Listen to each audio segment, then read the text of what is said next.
Let me take you back, dear reader, to the day Henry decided I was the chosen one. I still don't fully understand his selection criteria.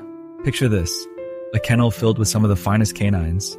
Tall, lean, the kind who chase after sticks without even checking for splinters. And then, there was me, Frank, short, muscular, with a nose that sounds like a freight train coming in for a landing. But when I saw Henry standing there, his jacket buttoned wrong and a coffee stain the size of a tennis ball on his tie, I thought, this guy's clueless, but hey, maybe he's my kind of clueless. He took me home that day. Now, home is an interesting word because, at first, Brooklyn in the spring was less homey and more chilly. Imagine trying to settle into your new digs when the walls feel like ice and the heater sounds like it's about to take off on a solo flight. I mean, sure, he had a bed for me. Henry's thoughtful that way. But let's just say it was more starter mattress than luxury suite. I'd curl up, feeling every single bump in the stuffing, dreaming of something warmer, something more permanent. Still, I got used to it, because that's what we dogs do. I'd curl up at night and watch him fiddle with his ancient coffee machine, muttering under his breath. We had a routine.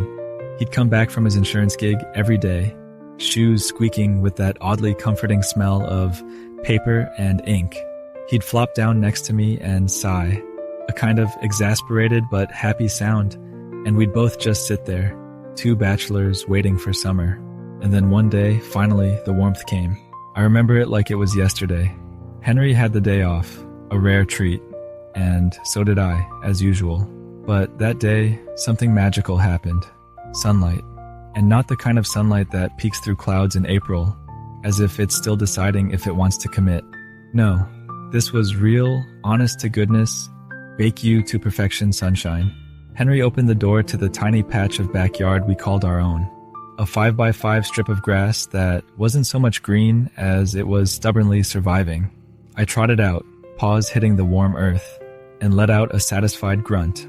Finally, the world was at a temperature that matched my soul. Toasty.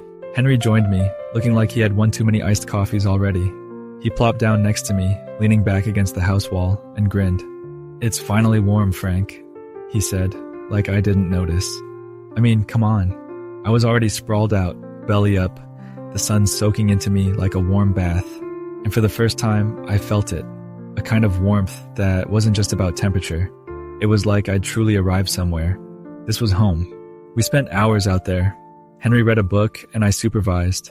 He doesn't get a lot done without me, honestly. Every so often, he'd toss me a treat and I'd give him the side eye, pretending not to care until the last possible second. I think he lives for that moment of suspense. As the sun moved, I shifted with it, soaking in every inch of warmth. It was a quiet day, the kind that didn't need anything fancy to be perfect. Just a guy and his bulldog, finally understanding that sometimes the best moments come when you're doing absolutely nothing. Later that afternoon, Henry decided to make us a snack. Now, here's the thing about Henry's cooking. He's ambitious. He'll try to whip up a fancy dish, convinced he's some kind of Michelin chef, but really, he's just Henry, the guy who once tried to make pasta without boiling water first. I watched him go into the kitchen, banging around pots and pans like he was auditioning for a one-man band. The result?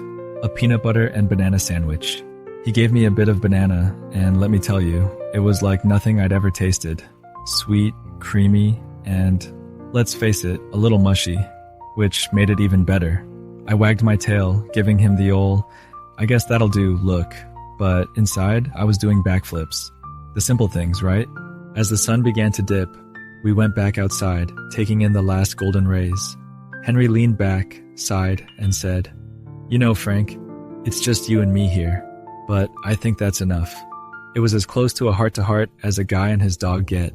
I rolled over, nestling my head in his lap, and in that moment, I felt like I'd found the warmth I'd been looking for all along. It wasn't just the sun, it was Henry, this single human with his mismatched socks, crooked tie, and terrible sandwich-making skills. He was home, and so was I. As dusk fell, Henry decided we needed a treat. Out came a bowl of ice cream. Vanilla, my favorite. He placed it on the ground, and I licked it up, feeling the cold mix with the warmth of the day. It was the perfect ending to a perfect day. He sat next to me, watching the sky turn from orange to pink to deep blue. both of us savoring the quiet. He chuckled to himself, murmuring, "Who would have thought? Huh, Frank? Just you, me, and a patch of sky." I gave him a look, one that said, "Hey, as long as the treats keep coming, I'm not complaining." In that twilight, it hit me how much had changed. From a cold kennel to a warm home, from a stranger to my best friend.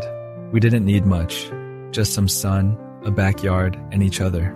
That night, I curled up in my bed, which suddenly felt softer, warmer, like it had molded itself around me.